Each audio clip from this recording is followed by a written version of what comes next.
Hello, welcome to the TechHub.training revenue waterfall analysis video. Here, we're going to walk you through how to perform a revenue waterfall analysis. It is extremely helpful for us to do revenue waterfall analysis because it helps us see how companies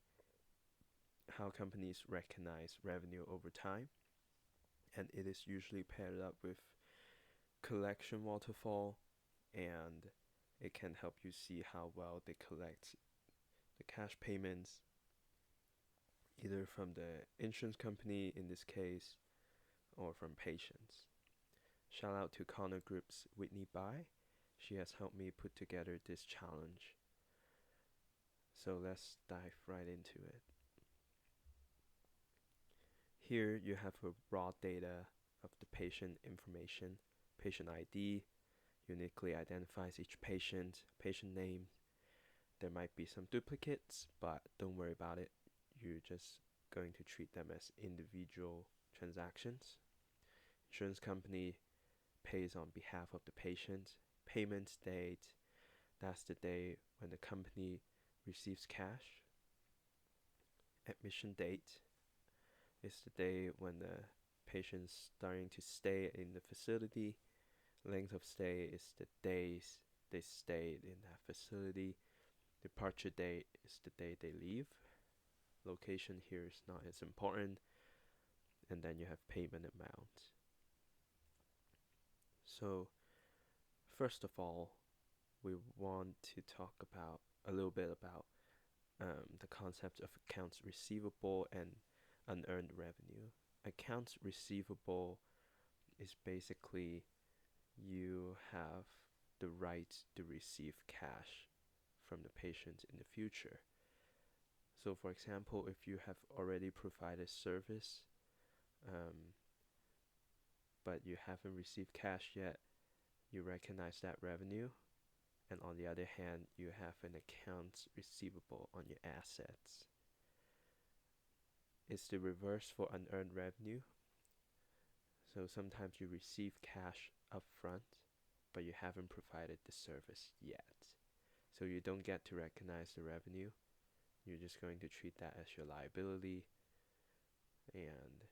but you have more cash on your assets. So with these two concepts in mind, let's dive right into it. The first task here, you're just going to copy all the patient's ID and patient's names and then paste it into the days of admissions sheet on the respective column. Just paste them.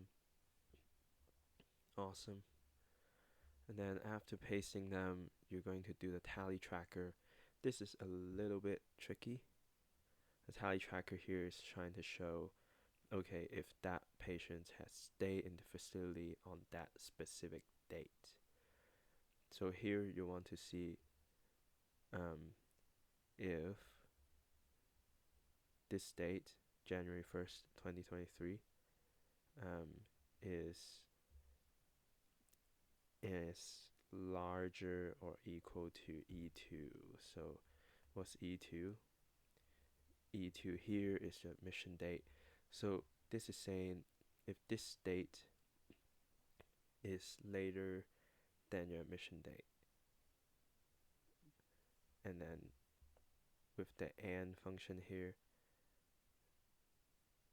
so if this date is later than the admission date but earlier than the departure date, which that means the patient has stayed on that date.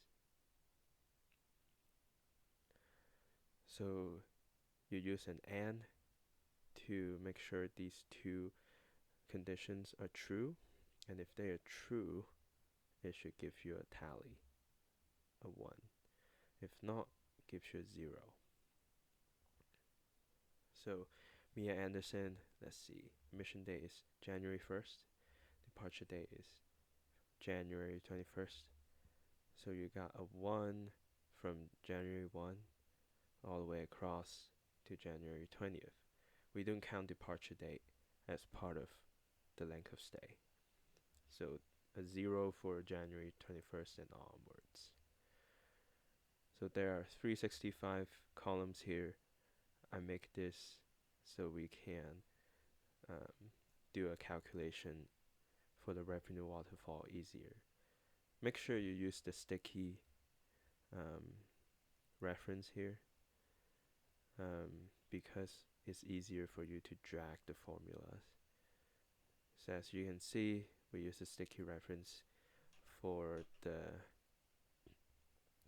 column in raw data because I just want to refer to column E the whole time. But then here you have a sticky reference for the row because I just want to reference this row the whole time. Same idea here for G2 because I just want to reference G2 G column the whole time. And yeah, sticky reference are very useful.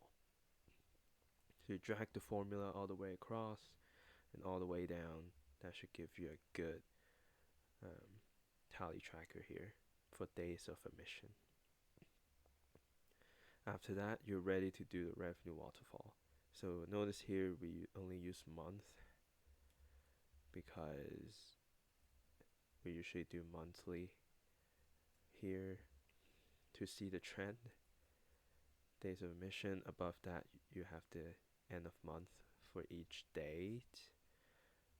So that can help you with the sum ifs in this exercise. So it looks complicated, but I'll break it down part by part. So it's easier to see with 2 screens perhaps. So I'll open up a second one, split my screen. Okay, so I can show you how it's done.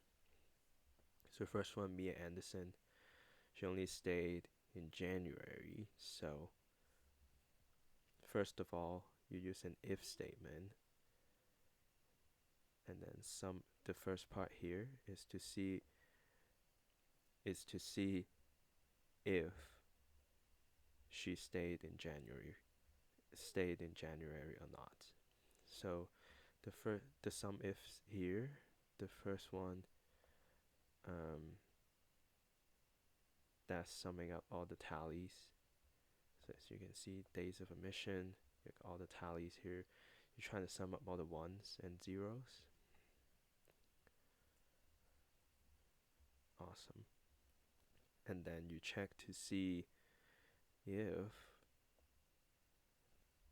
the service date is indeed in January. So the D2 row here tells you all the end of month. So all the months here. And you want to sum if January 23 matches with the end of month in this row. So it sums up all the January tallies. If the January tallies equal to 0, that would give you a 0 for revenue because she hasn't stayed in the facility, and it should give you 0 revenue. If not, then you do a calculation here to find how much revenue you recognize that month. So again here, raw data I2, I column is the payment amount. So that should be the total revenue for that patient. So total revenue divided by the length of stay, F2. So the F column here is the length of stay. Again, I use sticky for the columns.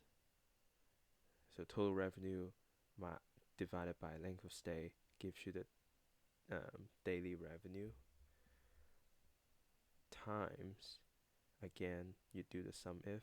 I just copy and pasted the first sum ifs formula, which is the tally. of January. So in this case, because Mia has stayed in the facility throughout January for 20 days, so this sum if should give you 20 as shown here. So this is total revenue divided by length of stay 20 times 20. So that's why Mia has the full amount of 45.65 recognized as revenue in January. Awesome. Remember to use sticky reference again, so you can drag the formula all the way across and all the way down. So on the bottom, we use subtotal or sum to sum up all the column totals. On your right, you have the total revenue recognized during the year. So basically sum up across the rows. Amount pay, for this one, if the pay date is smaller or in earlier than year-end date, that should give you the full amount they paid. That means they paid before year-end. If not, it's a 0.